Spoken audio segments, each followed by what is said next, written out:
শ্রীহরিকে পুজিব বিধানে, ইয়তঃ পর মহাধূপ ধামে কল্কি বর। যজ্ঞ শুরু করিবেন প্রয়াগে সুন্দর।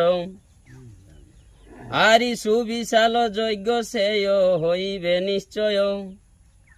আরে পূর্বে এই রূপ যজ্ঞ কোথা নাহি হয়।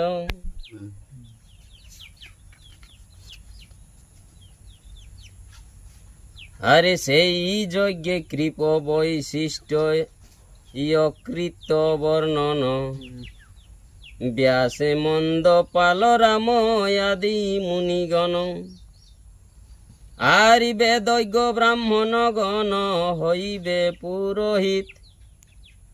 যজ্ঞ অনুষ্ঠান করিবেন যথাচিত। যজ্ঞ শেষে ব্রাহ্মণের ভোজন লাগিয়া, ওই নানাবিধ আশ্চর্য চুষ্য লেহ্য পেয় দিয়া।